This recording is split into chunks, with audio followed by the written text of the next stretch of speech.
I am K Kumar, welcome you to Kumar's classes.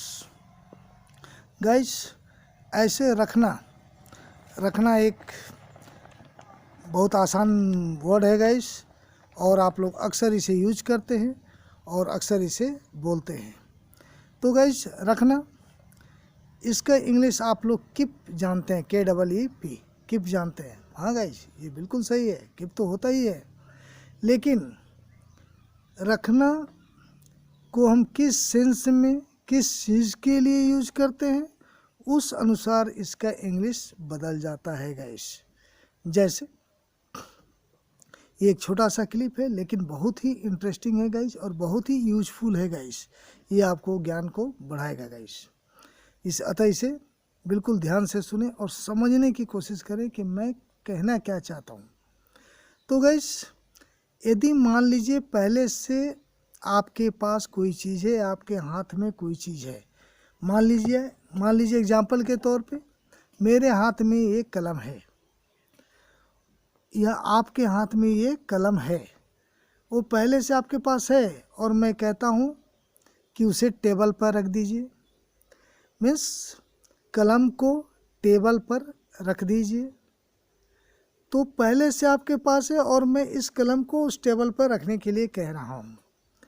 तो इस sense में हम कीप का यूज करते हैं गाइस।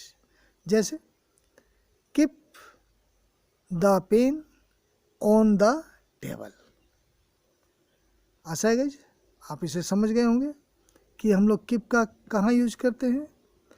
पहले से आपके हाथ में कोई चीज़ का होना, उसके बाद उस चीज़ को कहीं और रखना, इस रखना के लिए हम कीप का यूज करते हैं। चलिए गाइस, और मान लीजिए पहले से ये कलम कहीं रखी हुई है और हम आपको बोलते हैं कि उसे उठाकर उस टेबल पर रख दो। मीन्स उस कलम को टेबल पर रख दो, उस कलम को टेबल पर रख दो या इस कलम को टेबल पर रख दो। यानी पहले से ये कलम को रखी हुई है कहीं और मैं कहता हूँ उठाकर वहाँ रख दो। तो गाइस, इस सेंस में जब आता है, रखना आता है, इसके लिए हम लोग PUT पुट का यूज करते हैं। तो हम इसको कैसे बनाएंगे? पुट या put this pen on the table, put this pen या put that pen on the table. अगर उस कलम को बोलते हैं, उस कलम को टेबल पर रख दो, तो put that pen on the table. आशा है गाइस ये बिल्कुल समझ में आ गया होगा गाइस। चलिए, रखना के एक और इंग्लिश होता है गाइस। तो हम लोगों ने देखा गाइस, पहला जो पहले से आपके हाथ में है और आप उसे रखने के लिए कहते हैं, तो वहाँ कीप का यूज करते हैं। और दूसरा हम लोगों ने देखा गाइस, एक चीज़ कहीं, एक वस्तु या एक चीज़ कहीं रखी हुई है, उसको उठाकर हम दूसरे जगह रखने का, अगर रखने को कहते हैं, तो उस सेंस के लिए हम पुट का यूज करते हैं। और गाइस, कोई ऐसा भारी भरकम चीज़ है, बहुत हैवी चीज़ है, वो आसानी से इस स्थान से उस स्थान तक नहीं रखा जा सकता, आप बराबर नहीं रखते हैं, तो उसको एक जगह आप कहीं फिक्स कर देते हैं, जो आसानी से नहीं बदला जा सकता है, उसका स्थान परिवर्तन नहीं किया जा सकता है और आप बार बार नहीं करते हैं। जब यह सेंस आता है, तो इस रखना का इंग्लिश प्लेस हो जाता है, PLACE, प्लेस।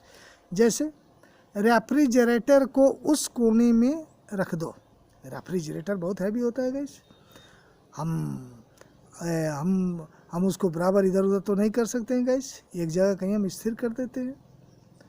तो गाइस, इसके लिए हम इस रखना के लिए हम क्या कहेंगे गाइस, किसका यूज करेंगे? प्लेस का। तो हम क्या लिखेंगे guys? Place the refrigerator over the corner, over the corner. आशा है गाइस ये बहुत इंटरेस्टिंग और यूजफुल भी रहा होगा guys.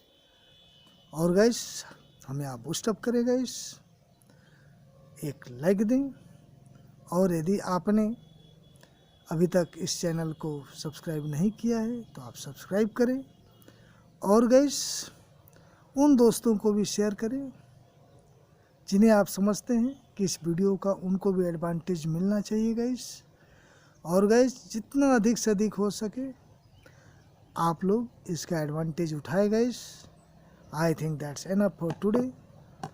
Thank you very much guys.